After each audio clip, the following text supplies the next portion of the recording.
Yo, guys, welcome back again today. And today we have a beautiful black queen, Muslim queen from Philly. Her name's Zeina, and she's a very dope painter. And we're going to talk to her today about her life, about painting, about the process. So maybe if you guys are out there and you want to be a up-and-coming painter, or you always wanted to get into painting, yo, we got a black queen right here that's going to explain everything to us. So, yo, with that being said, let me go ahead and not yammer anymore. And how are you today? I'm great. How are you? I'm doing good. I'm doing good. Thank you so much for taking time out, because I know you're a very busy woman, painting everywhere. You know what I'm saying?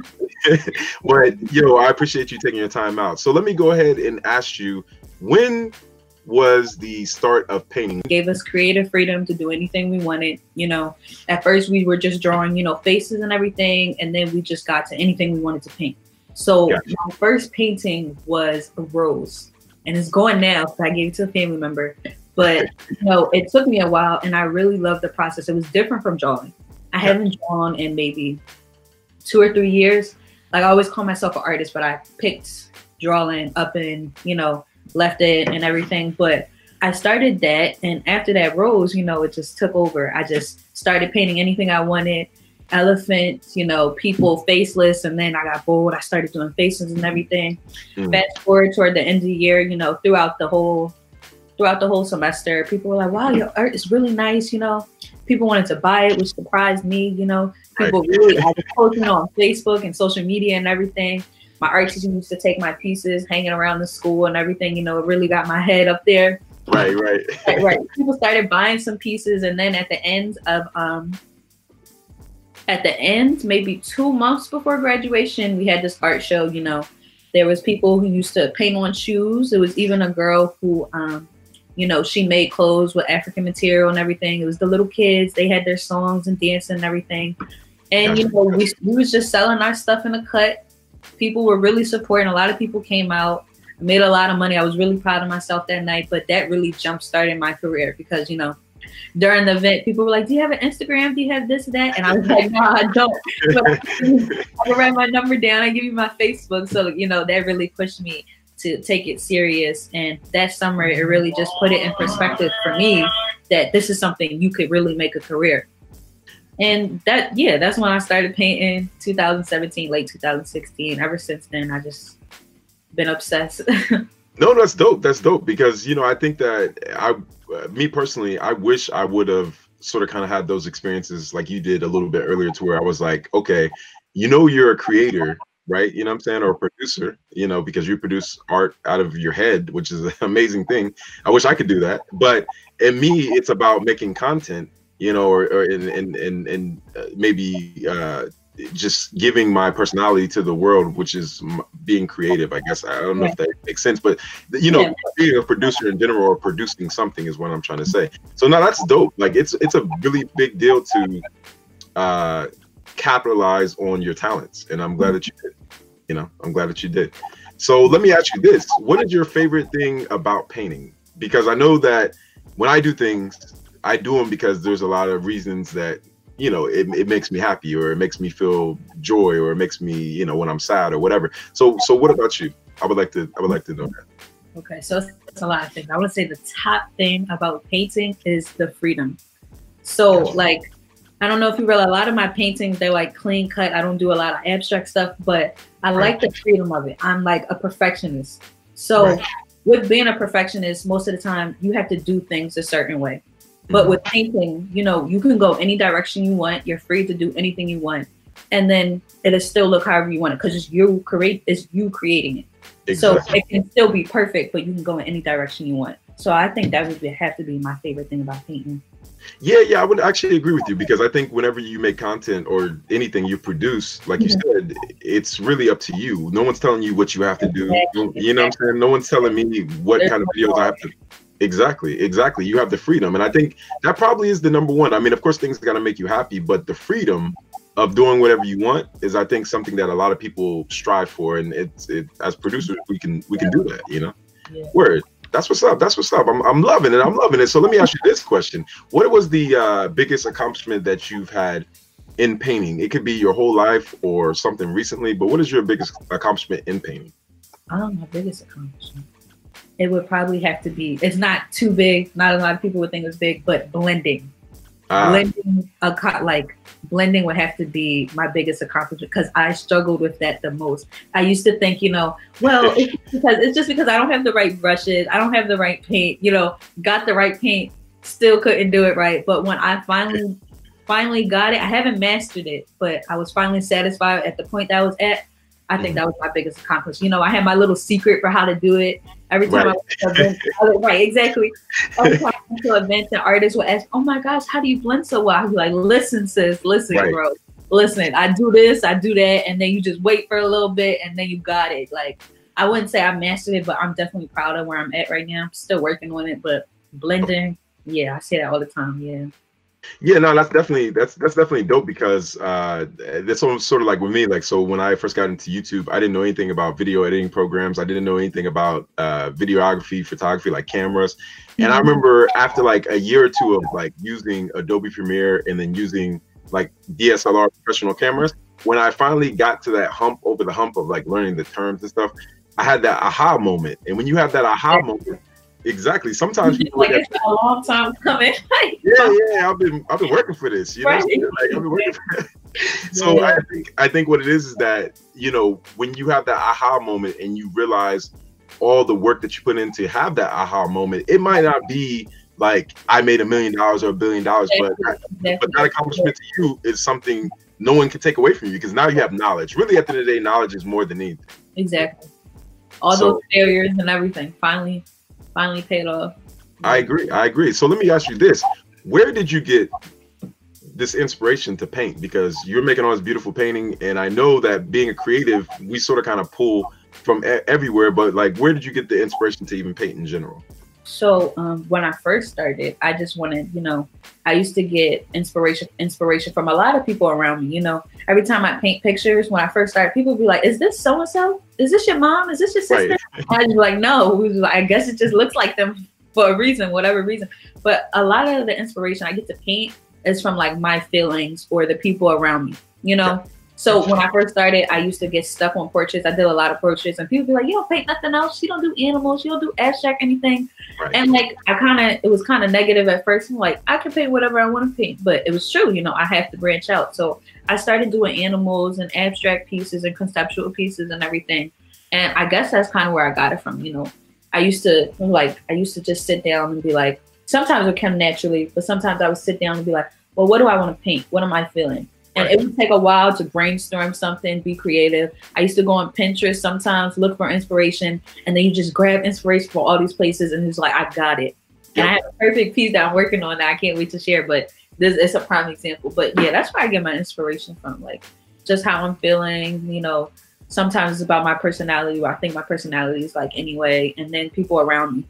No, I definitely agree. I feel the same way too. I feel like grabbing inspiration from the whole world. That's why I always tell people that exploring new cultures and new parts of the world and new foods, and even if you hate something or if you love something, you can always pull from those. So like I always tell people, the bigger reference that you have, like the bigger, like if you, instead of only knowing about 2 colors, black and white, 10 colors. You can be more creative. So I always tell people, like, make sure your reference pool is big. Exactly. Even if you hate something, out of the hate for something, you could pull creativity out of that. You know what I'm saying? So no, I definitely agree.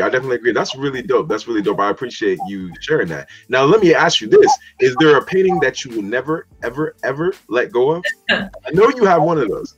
So it would have to be between this Erykah Badu painting I did, because I love her. Come on, let's be real here. Who doesn't love her? Right, I love her. Exactly. And with that painting, it was the first time I had used this epoxy resin. And it's basically the shiny glass stuff. Oh, yeah. And when I was finished, I was just in love with it. But it would either have to be that piece or this piece. It's not as attractive to me, but it has a lot of, value to it. I did it.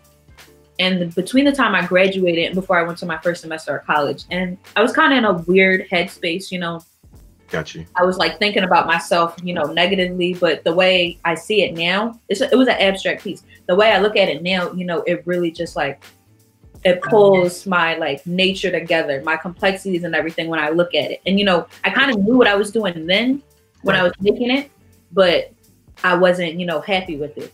And I always knew I would never sell it. At that time, I was like, I sell it if somebody wants it, but I don't think anybody will want it. But now it's just like, even if somebody wants it, I'm not letting this go because it's really like a marking point on my life and everything and who I am right now. So I can never sell that. Yeah. No, I'm glad. I mean, I definitely think that we all have something. It's funny because I had this camera when I first, I still have it. You know, I haven't sold it. I could have made like $200, like almost $300 off, but I kept it because it was like, first of all, I'm starting to get into vintage cameras, and at one point I didn't care. I was like, I don't care if a camera's from like 50 years ago. Like, I don't want it because it's old. And I'm not even that type of person. I love older things. I love older sports cars. But when it came to cameras, I was like, oh, I want something new because you're always thinking about quality. But there's some things that new cameras can't do that a camera from 40 years can do, like black and white stills and all this kind of different kind of film and all this kind of stuff like that. So the one camera that I think the first camera that I bought,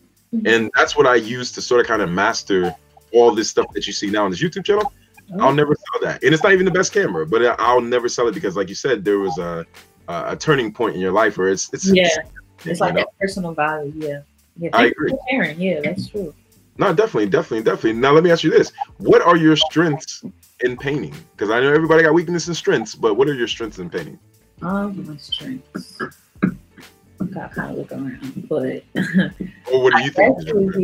I think it would be being clean cut. Like, I'm really like, even when I was little, I love coloring books because I just love to stay in the lines. But like, I guess that's why I don't make a lot of abstract paintings, because I like my stuff to look clean cut. A lot of people say, you know, are these prints? Did you print this out? Did you make it with an editor and just put it on the canvas? I'm like, no. Right. I'd be so proud. But yeah, I think that would be it. That is clean cut, because, you know, the fine tip brushes, those are my best friend. The angle brushes and the fine tip brushes, my best friends. Yeah, but my strength would probably be like details and being able to be clean cut with my pieces. And they take a while, but you know, at the end, it'd be worth it. Yeah, no, I definitely agree, and I think that you know, it's with strengths, which is going to lead me to my next question for you. There's always weaknesses, but with strength, you know, it's good to always how can you say this, like, get better and better at the things that you're good at. But what are your weaknesses? Because since you said that, I know there's an opposite. There's got to be opposite for your strengths. There's got to be a weakness. A weakness would be, so say I have this set idea of what I want to paint, right? And I'm painting and everything, and it goes along, and I just start to hate it. I don't like it.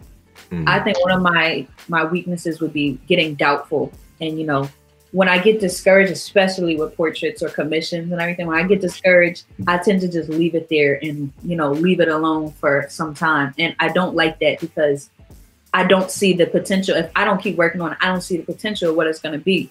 So I'm just leaving it there. I'm abandoning it. You know, sometimes as a kid, when I walk in my studio and I just see the unfinished pieces, they just begging to be finished. But, you know, that would be my weaknesses, because I just look at it and just like, you know what, it's not going. And I said before, you know, sometimes I'm a perfectionist. So if it's not going my way, I just get upset, and I just, you know, either go to another painting or just trying to find inspiration to, you know, keep it going. I think another weakness would be is, like I said, when I try to stay in that one set of what I had to do, it's like, it's kind of conflicting what I said earlier about being able to go in any direction, but I want that direction that I was going in to see what it could be. But there's beauty in, you know, doing something that you didn't plan, but I like to see where it go. But that sometimes that kind of blocks my creativity, because you don't know what it could be if you try to explore these other paths, these other directions. But yeah, those would be my weaknesses, and I'm trying to fix that. Yeah, no, I definitely agree. My mom used to tell me all the time, I was like that with food. Like, I would say, I mean, I'm a guy, so I didn't cook my whole life. So like, when I started cooking, I couldn't even eat my own cooking. I mean, like, not sandwiches, but like really cooking. And I was looking at it like, man, I suck. And it discouraged me. Like, I wouldn't cook a dish for like 6 months. My mom would be like, why don't you try again? I'm like, no, it sucks. The first time, I'm not doing it. Like, I'm not doing this again. But then, like you said, the dope thing about having strengths is that the better you are at your strengths, I think the ultimate goal is to be like a balanced person, or I guess to have no weaknesses. I don't know if it's possible for any human being to have no weaknesses, but to understand your strengths first, I think gives you confidence to work on your weaknesses. That a lot of people don't realize that, you know. So no, that's dope. That's dope. Now let me ask you this: how did you let the world know about your paintings? Like, you obviously have an Instagram, but at the beginning, can you talk about some of your struggles as far as building like a fan base behind your paintings? Yeah, so I think for anybody, when you first start a business or anything, it's mostly family and friends, people that you know. So like when I told you that I started in high school, so my first people that start to know what I did was basically my peers, you know, and my mentor, you know, I call him my mentor now. He was my art teacher at the time. He used to put my pieces, you know, around the building and everything. I remember like, wow, who did that? You know, I just like, you know, and then there was an upper school and a lower school. There would be like elementary school downstairs, high school upstairs. And, you know, the kids would just see that. And then I started to put it on Facebook and everything. And, you know, it started out slow because, you know, most of the time it's just your grandma, uncles and aunts and a couple friends, you know, but you know, some of those likes, it goes a long way because one day somebody see it and there you go, there's an opportunity to go to an event. And that's exactly what happened because people would see my stuff, people would share. And I'm very grateful that I had a strong support system because people would be sharing my stuff, then ask them to, you know, just doing it all the time. They were like, wow, Zeina's stuff is really nice. I want you guys to see it. And sometimes, even when I was discouraged, I would just always be grateful for that. But that led me to a lot of events. And I used to be, you know, I used to be upset sometimes because, you know, I was still a college student, didn't have money to go bend at these events. But, you know, I invested in myself. I started doing these events. And, you know, sometimes it would be the same people, like other creatives that would go out to these events. So, you know, they would start sharing my work and I would start sharing their work and everything. And I think that was a starting point for how I got, you know, my fan base in Philly when I got my Instagram page. So I did more events and everything. I got my name out and my work out there. And then, you know, with artwork and everything that I post on my Instagram, I started using more hashtags and everything. And I always doubted hashtags, but those hashtags. I used to too. I used to doubt it too. They make a lot of difference. I agree. I'm so sorry, Quinn. I didn't mean to interrupt you. But the hashtags make so much difference because I used to be like, I'm too lazy to be hashtagging every post, like 10 of them. But you know what? The beautiful thing about technology is that, you know, after you do it so many times, your cell phone remembers the hashtags once you just swipe. And then, but also, it's going to be, if anybody's watching right now, it's going to be a little minute. You're going to have to do it like 20 times, 15 times before your phone is like, okay, I remember. Yeah. But yeah, hashtags are very important. If anybody's out there, just between me and her and to you guys, is that if you have an Instagram post, if you have a hashtag under it, 10 of them, 15 of them, I think the limit on Instagram is like 11 or something, or 12 or something like that. Oh yeah, but well, hey, look, teaching me something new, you know what I'm saying?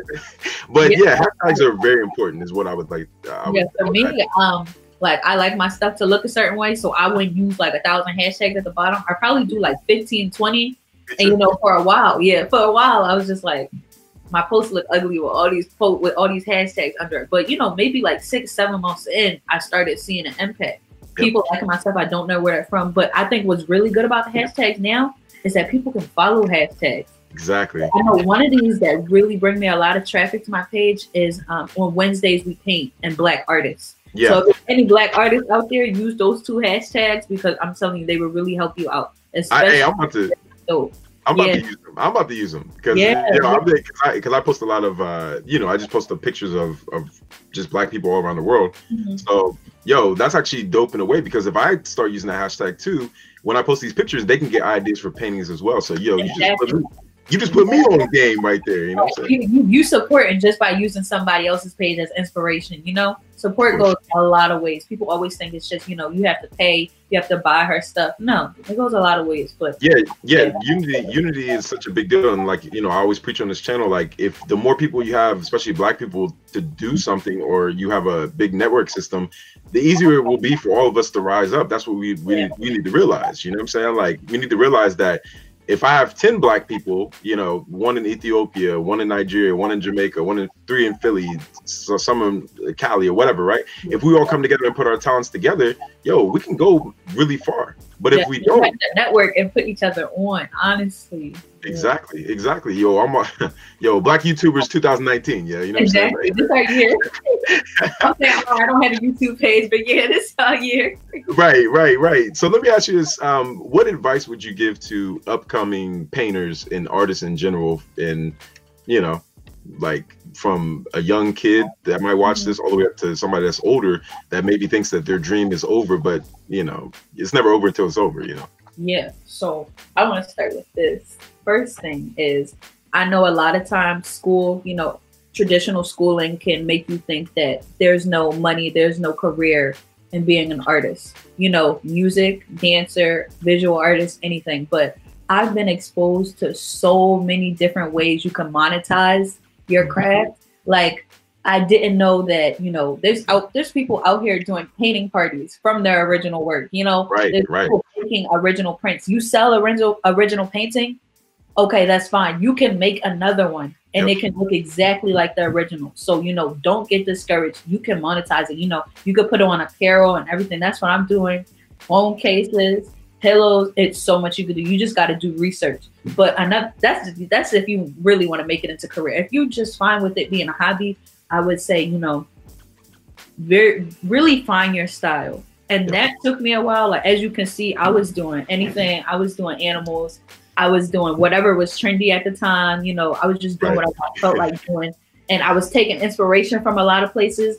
But that's all cool and everything. But you really got to find your style, because you'll become comfortable. And you know, I think there's a style. There's definitely a style in my paintings now, but you'll get more comfortable. You know, you won't always have to look at other pieces that you're finding inspiration from and try to look just exactly like that.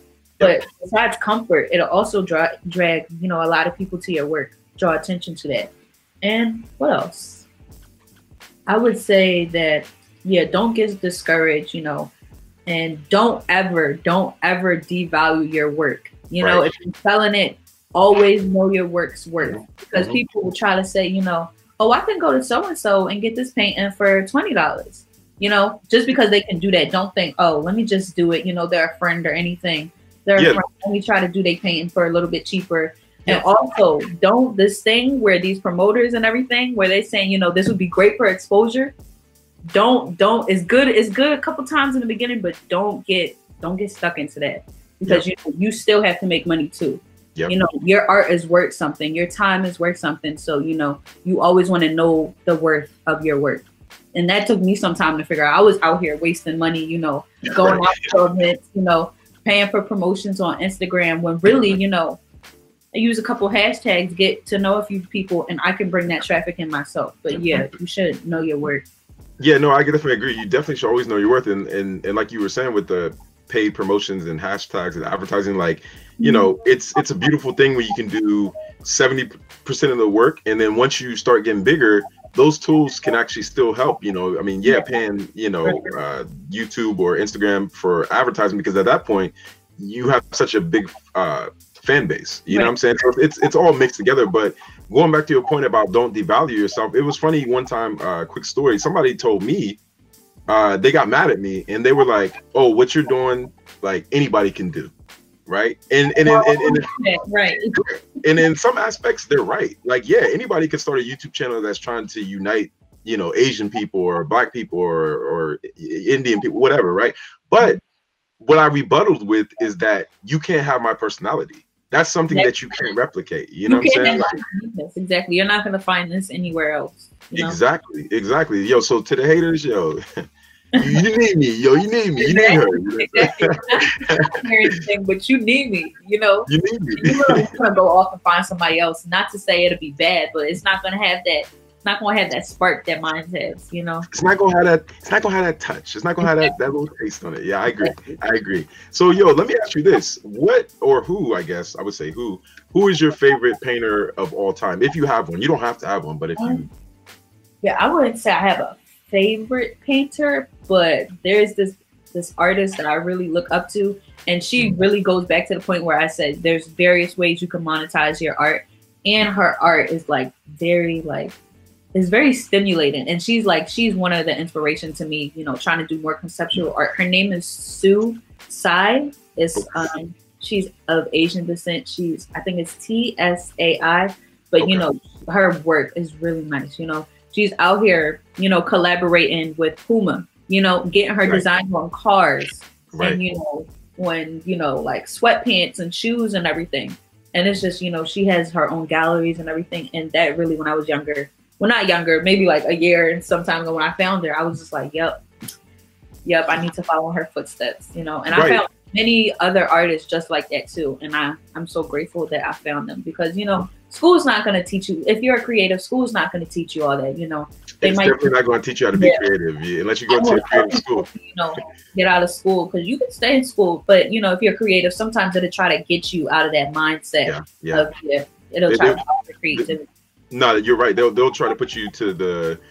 I mean, you know, it's nothing wrong with people that do 9 to 5. I mean, I do 9 to 5, so you know, I'm not trying to forever. I tell you that, but you know, like that's to supply what you're trying to do. You know, exactly. And then one thing I noticed, and I'm so glad that I finally realized this. It took me a while, but I knew I was always creative when I was younger. But now it's like the reason that I hate, you know, 9 to 5 jobs is because I'm a creative. Like, I don't want to be sitting in a cubicle all day. And I know mad people that are like that. They love. Like, they're like, oh, I'm secure, and like, I just want to. And everybody wants to be secure. Yeah, I can't do that. yeah, everybody wants to be secure, but some people are like, look, we actually produce things. Like a lot of those people, they don't really produce things. They just want a purpose in life. They want money so they can consume. But me and you are producers, and we're consumers. You know what I'm saying? We're not just consumers. So now I definitely agree. So yo, thank you so much for joining us today. I think the last thing I want to. Of course, you're very welcome, and you're always welcome back here anytime you want. This is your new home. You know what I'm saying? I'm gonna try to egg you to start a YouTube channel too. You know what I'm saying? I'm definitely going to start it. But yo, I really appreciate you coming today. And I think the last thing I want to ask you, is there any last words you want to say to everybody, all the Black people around the world, and also all the painters around the world? And second thing, after that, plug all your social medias. You know, definitely, you know, find your purpose, you know. Find your dreams. You know, when you find your dreams, make sure they don't just stay dreams. Make a plan, you know, so that you're able to attain them. You know, don't get stuck in this one mindset, you know. And yeah, what else? You know, follow your dreams and everything. Make sure they don't just stay dreams. And what else? Creatives, like what I said, you know, don't get stuck in this idea that you cannot make your craft into a career, because you definitely can. All it takes is inspiration, research, and determination, honestly. But yeah, you know, you guys can follow me on Instagram at artsbyzay with 1_, and my website is artsxzay.com. So definitely. No, thank you so much for joining us, and I really appreciate all the knowledge. You taught me so much stuff today that I didn't even know, because you know, I'm not a painter, so I'm learning with you right now too. You know what I'm saying? But yo, guys, as always, follow her. I'll have all her info in the bottom and probably on the screen at some point too, screenshots or ats or whatever, you guys know how we do or whatever. And also follow me on all my social medias, which is Instagram, Twitter, Snapchat, Facebook, and SoundCloud, which are all African Network. Each one teach one. Yo, Black people all around the world, African people all around the world, stick together, always learn from each other, always help each other. And yo, until next time, peace, one love.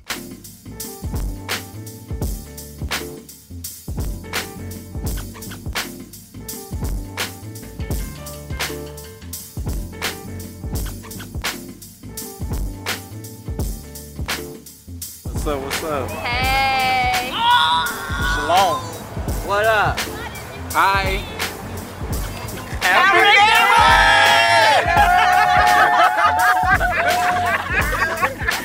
We